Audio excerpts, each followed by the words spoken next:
Good morning, and welcome to Unfiltered Vision News.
Well, good morning, and welcome to Unfiltered Vision News, bringing you the news unfiltered Monday through Friday. Thank you guys so much for joining me here for this Mighty Men Thursday. With that, let's get started with honoring God with our body.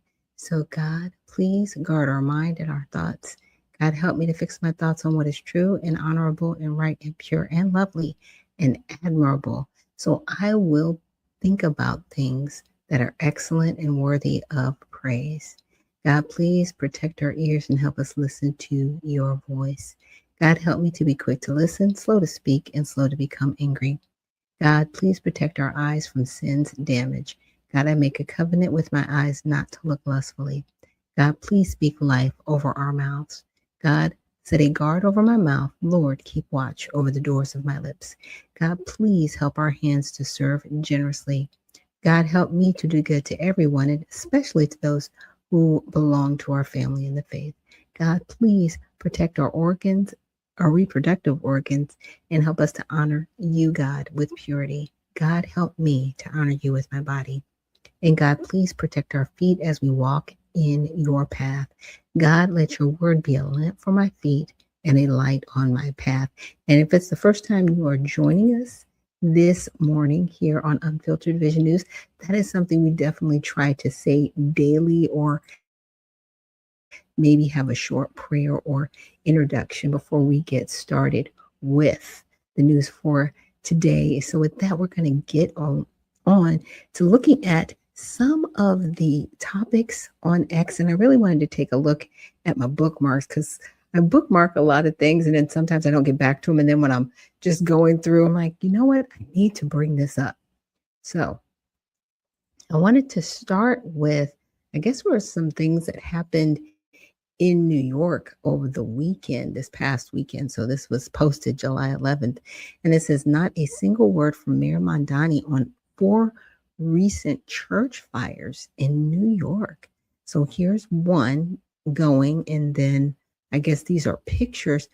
Why are churches being burnt down? I won't say all of a sudden. Maybe these are things that are happening and maybe they're just not being reported, right? So let's do a little bit of a deeper dive. Now just ask, have there been church fires in New York?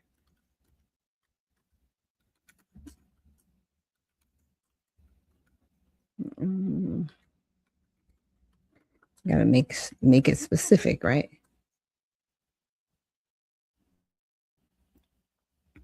So there were no newly reported church fires. Instead, the FDNY investigated a massive blaze at a historic Brunswick Reformed Church in Brooklyn, which was struck on June 19th. Okay, 2026. Okay, so the cause of that Brooklyn fire was officially declared an intentional act of arson in mid-July, and authorities are still looking for a person of interest. So that was that fire that was burning in that left-hand corner. Yeah, arson eyed by FDNY and NYPD.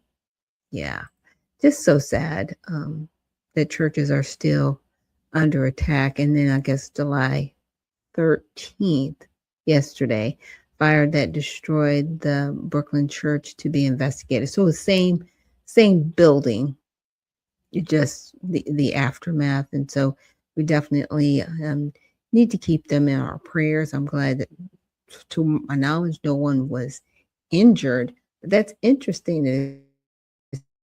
that there's been, nothing said about this church burning.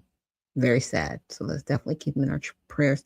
And then I came across this video posted by Dom Luker. It's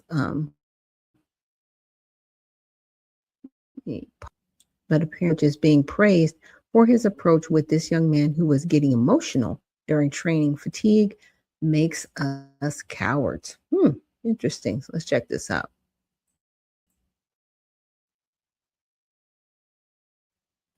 Okay. You tired? You tired? You're supposed to be tired. Hands up. Come on. Put your hands up here. Hands up here. Come on. That's where you win, okay? Come on, let's go. Let's go for it. Come on. Let's go. Come on. Come on. Come on. Let's go. These things. Come on. Let's go, baby. Let's go. You got it, baby. You got it. You got it, baby. I believe in you, baby. Come on. You tough. You tough up there. It's up here. You a wrestler. You a wrestler. Remember that you a wrestler. You tougher than anybody in the world. Come on. Come on. Don't get shot. Finish. Come on, baby. Come on. You got it. Come on. Good job, baby. Come on. Stand up straight. Come on. Look at me.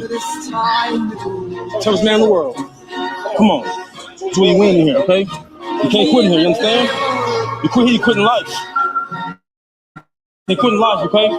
Really important. Don't quit in life, okay? Yes, sir. Say yes, sir. Come on, say it. Yes, sir. There you go. Good job, okay? Get some water. Great! And that's just beautiful to see, right? Coaches being coaches. Just saying.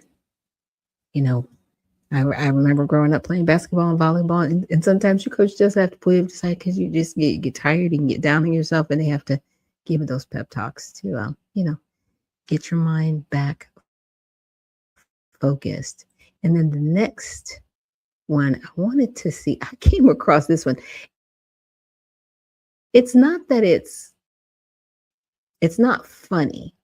It's actually really sad. But apparently probation officers' overreach gets shut down by this judge. They told me that the judge don't make the rules here. That was a quote that they... Who told you that? Oh, hold on. Mr. Flanagan, call Mr. Farmer right now. When a probation officer claimed that the judge doesn't make the rules, the judge shut that down with a chilling warning no one saw coming. So this is your first review. This is the restitution of $30,000 was paid in full. You completed the theft awareness class. How many gamblers counseling is left? I finished all 10. Oh, you did? Yes, ma'am. What about count 2? You owed $510 on count 2.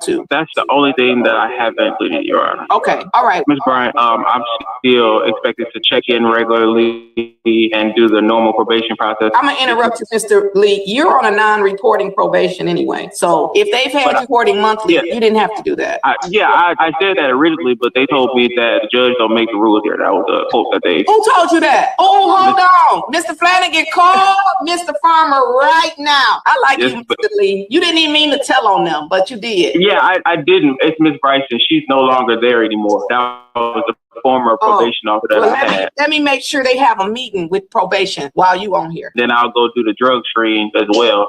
Every Drug month. screen. They've been having me do a drug screen. I was like, I don't even smoke, or my taste had nothing to do with anything, drug related, but I've been doing a drug screen every month. Mr. Lee, let me apologize on behalf of the court. I'm thankful that Ms. Bryson no longer works here because she might have got fired today. And so what I'm going to do is refund you any money that you have paid for your drug screen. So you have tested every month since I put you on probation? Yes, ma'am, every month. That's a mess. Ms. Bryson told Mr. Lee, who she made report to probation every month, that I don't make the rules. He told her it's a non-reporting probation. Ms. Bryson told him the judge don't make the rules, we make the rules. Not only did she have him reporting to probation, she has had this man drug screening every month when my order specifically says no urinalysis order. What I called you on here for is because she no longer works here. In your next meeting, just make sure nobody ever tells one of my probationers that, because that might get them held in contempt of court. I'm just going to give him $150 credit for his inconvenience and his time. Your balance is $360. Wow. Now that's intense, because here this young man is doing everything he's supposed to do. And then this probation officer's like, judge doesn't make the rules, we do. What? How often is this happening? That's always my question when I come across stuff like this. How often is this happening? How often has it happened? And what? Ooh, I know, right? And thank you guys again for joining me this morning. Good morning, Thursday. It is Friday Eve. I know it's going to be a great day. Now, the next news article I wanted to get into, apparently there is this parasite going around, and I really wanted to make you guys aware of what's happening. Parasite. So you've heard of this now for several days. It's been sickening dozens of people across Maryland and Virginia. And joining us now to talk through the latest on this situation in Maryland is Dr. Greg Schrank, assistant hospital epidemiologist at the University of Maryland Medical Center in Baltimore and an assistant professor of medicine at the University of Maryland School of Medicine. Doctor, you know what's going on here. Thanks for being with us this afternoon. Yeah, thanks for having me. Great to be with you. And first, the latest on this parasite, which we've now been hearing about for several days. Some states we know, like Ohio, they're seeing very large outbreaks, more than 1,000 people sick with this. Obviously, that is not the case here in the DMV. Very different for us. What are the latest numbers in Maryland? Yeah, we are seeing some disease here in the DMV across the state of Maryland and Virginia, though not to the same level of intensity that they are in parts of the Midwest, particularly in Michigan and Ohio. It's important for people to know that we do see cyclospora infections every year here in the United States, usually around this time between May and October. And as you mentioned, what's raising eyebrows this year is not any changes in the disease severity or the clinical symptoms that people are having. It's really the number of cases, with a very sharp increase over the last 2 months in certain areas, far outpacing incidents in prior years. Yeah, that is obviously not what you want. And for yourself as an epidemiologist who studies patterns, what are you most concerned about right now with how the parasite appears to be spreading? It's a great question, and I wish I had an answer as to why exactly we're seeing these high numbers of cases in different parts of the country. We don't exactly know as of yet. It certainly appears to be the case that there are very large clusters contained within different regions, and they are occurring in a relatively similar period of time. So local and federal health officials are investigating those cases. But it is a bit challenging with this particular parasite to track disease and determine whether or not there are any commonalities, in part because some cases may go undiagnosed, maybe because of mild illness, or if somebody presents for care, they don't end up getting the testing that's needed to diagnose the parasite. Or what's more likely is that because there's actually such a long incubation period with this illness, unlike other types of diarrheal infections or food poisoning that can manifest within a few hours or a day, we sometimes actually see a week to even up to 2 weeks of incubation from time of ingestion to symptoms. So it can make this investigation more challenging.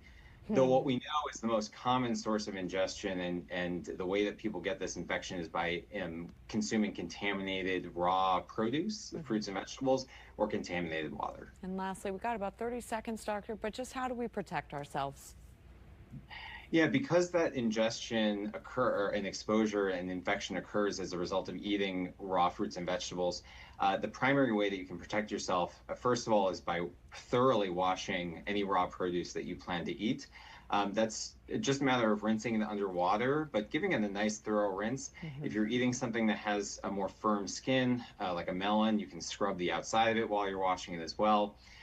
Cooking that produce before eating kills the parasite and protects you as well from infection. Freezing potentially, but less reliable than cooking.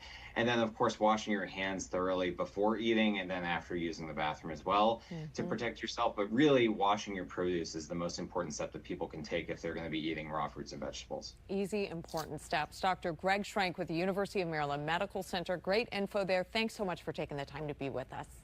Thanks, Megan. All right, take care, and we'll be right back after this quick break. Psoriasis.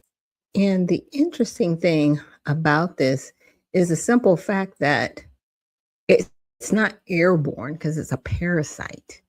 So literally it's like water and food. Really? What is going on?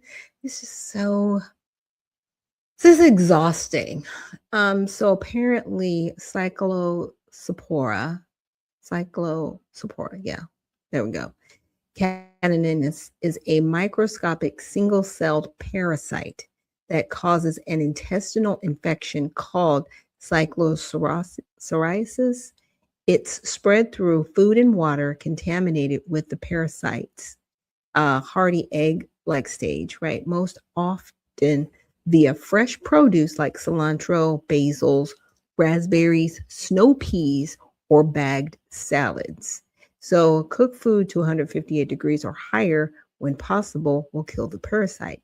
It does not spread person to person the way a cold or stomach flu does. Infected produce or infected water is the usual source. So that's vague. I'm just saying, I mean, I'm glad that it's kind of narrowed down to some of these items of produce, but it's interesting that it's cilantro because cilantro, I know a lot of people use cilantro that deal with like heavy metals. They use it to kind of detox the body. Bag salads. I know bag salads, you know, people have said that you should still wash your salad, even though if it says pre-wash, you know, wash it again, but everything needs to be cooked. Interesting because a lot of people are turning towards more of a raw food diet, right? So they can get their nutrients and minerals before cooking the food, because if you cook food to a certain temperature, it's dead. It's just dead. So what are we doing? They need to get a handle on this. All I'm saying is get a handle on it. I'm not a doctor like that. I have a doctorate, but I'm not a medical doctor. But my suggestion, and this is not medical advice, let me say that. I would say for me personally, what I've done is parasite cleanses, and I'll do them a couple of times a year because our foods do have parasites. If you eat meat, they have parasites.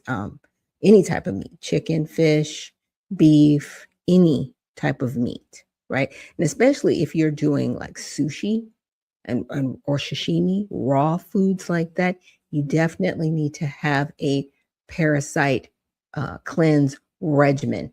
They have tons of parasite cleanses out there, and everybody should be doing a parasite cleanse regardless, right? Just because, you know what I mean? It's one of those things, just to be safe, let's cleanse our bodies, because we do live in a world where there's just a lot of contamination going on, which is crazy. Like the water part is crazy because, you know, everybody's trying to drink more water and be more healthy. It's like, really? We got parasites in the water? Really? I mean, just a mess. Other suggestions, get a gravity filter for your water. Alexa Pure is a outstanding gravity filter, water filter to have. I have one myself personally. It's wonderful. And they have water bottles that you can buy, like a personal water bottle that has a filter on it, like a charcoal filter, but things like that. Those are methods that we can at least use to circumvent this, because there's really nothing they can do about the parasites. Like it's one of those things. Once it's there, it's there, and it's probably been there for a long time, right? And it says that since May 1st of this year, the CDC received 1,645 confirmed domestic cases, plus 5,100 more cases pending confirmation. So cases have been reported in more than 30 states. Virginia has around 10 confirmed cases. Maryland has reported 28 cases since May 1st. Michigan has been hit hardest with over 1,200 cases. So the CDC has not pinpointed a single source for the outbreak, and neither has the Maryland Health Department. The parasite also changes as it replicates, making it harder to link cases to one source. And I know you're kind of feeling, I know everybody just threw their hands up and said, why did you even tell me about this? Because you need to know. But again, find a good, and this is not, how should I say it? This is just a suggestion. I'm not giving medical advice. Find a good parasite cleanse. And we should be cleansing our bodies a couple of times a year anyway, just to get all the toxins out of our bodies anyway. So I think this is just something to make people more aware. So some of the symptoms can be watery diarrhea, bloating, cramping, fatigue, gas, loss of appetite, nausea, and weight loss are the most common symptoms. So those are symptoms of a common cold. So how would you even know the difference, right? Less common ones include body aches, headache, low-grade fever, and vomiting. Again, still common cold, right? Symptoms typically start about a week after exposure, but can range from 2 days to 2 weeks, a lag that makes tracing this source difficult.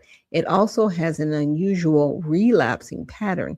Symptoms often improve and then return before treatment begins, which can trick people into thinking they're recovering naturally. Again, parasite cleanses. Now, here's some of the suggestions. Tryptophan, I can't even pronounce these things, TMP, SMX, sold as Bactrim, Septra, or Cotrim is a treatment of choice. Adults dosing is TMP 160. I don't even know what this is. People with HIV may need longer courses of therapy. No highly effective alternative has been identified for people allergic to or intolerant of this particular medication. I think it's interesting because I've never heard of this medication before. Are they introducing something new? And very interesting. So I said they refer to a parasite as a disease or an illness. From my understanding, a parasite is neither one of those, right? And it goes through and says the video's loose usage isn't wrong exactly. Colloquially, the parasite is spreading and the illness is spreading, get used to mean roughly the same thing. But you're right, that strictly speaking, a parasite isn't itself a disease, it's the cause of one. So the parasite may cause the symptoms, which will, turn into the disease or illness. Again, you got to cleanse. We've had parasites. So like I said, I find it fascinating that, they've got something to cure a parasite. When people have been doing parasite cleanses for years, I'm just going to have a lot of papaya. I'm just saying. It's good for parasites. And it's good to keep your body clean as well. Now, the next thing I want to get into, and you guys may have seen this, you may have not. This was something done by the World Economic Forum back in 2022, and it was Advancing Digital Agency, the Power of Data Intermediaries. And I wanted to go over it mainly because I was going back through, just my notes and different things.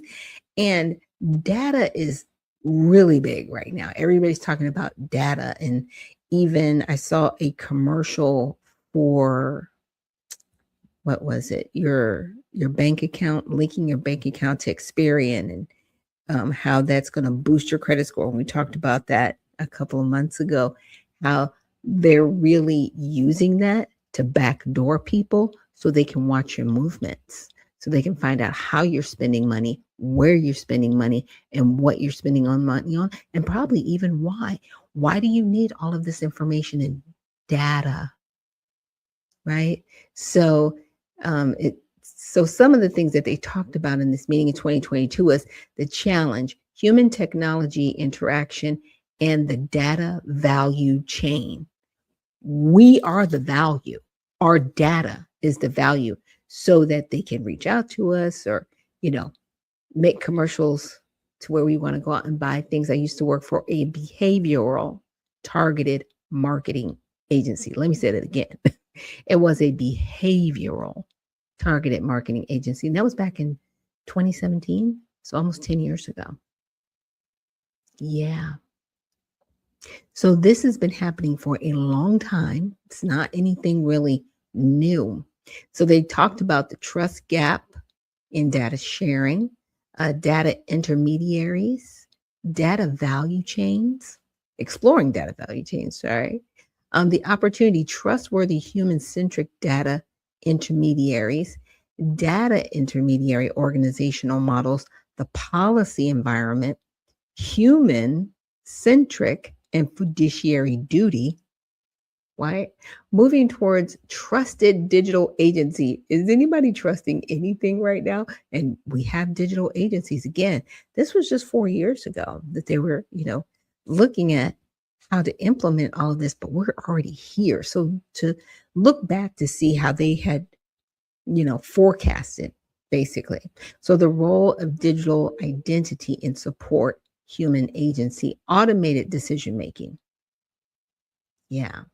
A potential trusted digital agency model, reshaping human technology interaction, how the use of data intermediaries shapes human technology interaction, user experience design, consequences of using third-party digital agent. So I don't know if you guys were really into it or paying attention to it, but I want to say like 23, 24, they started talking about digital marketing. It was really, really heavy. Digital agencies, really, really heavy. Now I think you have agents that can run your digital marketing agency that are all AI. We're not even really interacting with one another the way we used to or the way we need to. But again, this was done by the World Economic Forum 2022. And right now, in my opinion, we're living in it. We are living in it. And before we get out of here, there was one thing I came across. This was it. It was the executive summary. Data intermediaries represent a new policy to navigate the challenges of the growing data ecosystem. So here's one challenge. Everyone is familiar with the paradigm of going online and clicking on terms and conditions they don't understand or take time to read.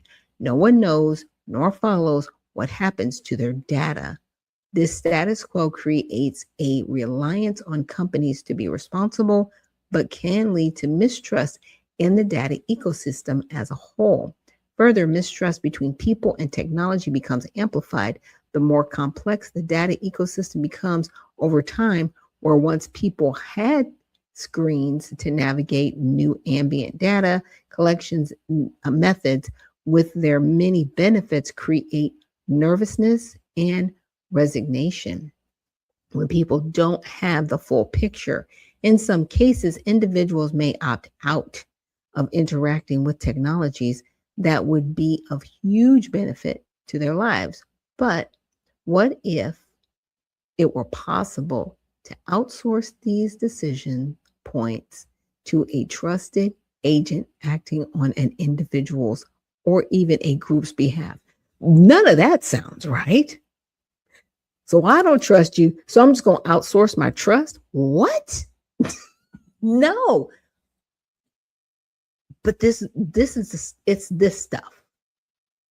But this is where we're at right now. They just said it. Outsource these decision points. They're not decision points. It's my security, safety, privacy. You want me to outsource that to a machine? And you wonder why people don't trust you. I'm just saying, just a lot. I'll make sure to put that in the link of the show so you guys can go through it and just see it. It's about 46 pages. It's not horrible, but these are the things that we have to bring up now because right now we're living in it. And a lot of times when you find things out ahead of times, you can try and warn people, but it's different telling them like, hey, 4 years ago, they were already planning this. Where are we at right now? I know, kind of late to the party, but at least because you've already lived through a part of it, you can see it for what it is, and you have a better opportunity to navigate going forward. So thank you guys so much for joining me here on Unfiltered Vision News. We'll be back tomorrow with Prayer with Fridays. Thanks again so much for joining us here for this Mighty Men Thursday. And remember, stay well, stay focused, and stay unfiltered. We'll see you in the next one.